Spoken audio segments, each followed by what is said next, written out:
Good morning, Michigan. Thanks for joining us here on this Thursday. And Kevin, I keep forgetting that it's April because it doesn't feel like it out there. I'm sick and tired of it. Yeah, it feels like very early March or even late February, the way the flakes have been flying earlier this morning.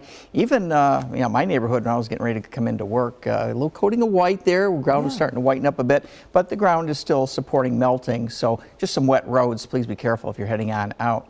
Well, maybe the weather as of late is a good analogy here for what we're talking about next. They're there when you need them, and they're also there to drive you crazy sometimes. We're talking about siblings. Yes. They're hot and cold, right? It's National Siblings Day. We thought we'd give you a little insight into our personal family dynamics. We'll kick things off with you, Kevin. Who you got here to talk about today? Yeah, well, there's my mom in the middle, and then to the right, well, her right, our left, looking at the TV set, that's my sister Karen. She's 3 years younger than me, and we've had our ups and downs, our battles, but we were also really good friends and family, and I love her to death. And she is a professional massage therapist down in Plymouth, and she's been at a spa there for many, many years. Well, glad to hear you get along. She's very earthy. She's the earthy wild child of the bunch. Okay, well, at least we have that in common, though, Kevin. We're the oldest. I'll talk about it in a second. But good morning, Michigan producer Megan in the back has an older brother Zach and a younger sister Alyssa.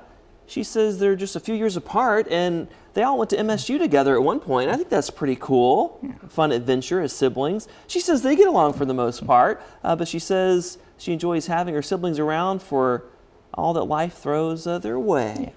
And then here's me with my two younger sisters, who I relate to you, Kevin, being the oldest, the bearer of responsibility, right? My middle sister, Amanda, she's a missionary overseas now with her family. My youngest sister, Bethany, she's a captain in the Army National Guard, and she lives with her family near Atlanta. And, we're pretty thick as thieves. And my middle sister and I, we're 2 years apart. And then Bethany, we're 7, but we still have fun, and we've had our moments, too, over the years. I think they still get on to me today for trying to scare them all the time growing up. Yeah, well, when we were younger, my sister used to purposely try to get us in trouble. She wouldn't mind going to her room for a few hours. She'd have all sorts of things to do. I'd be sitting there, nothing to do, so I'd be fuming. She knew that, so she'd purposely do that until I learned how to play board games by myself. So You're funny, Kevin. Was she supposed to entertain you all the time or something? I don't know. Well, no, it's just that she liked the fact that she could entertain herself, knowing that I wasn't, I was just like sitting there being bored, Well, and here you are, entertaining the masses today.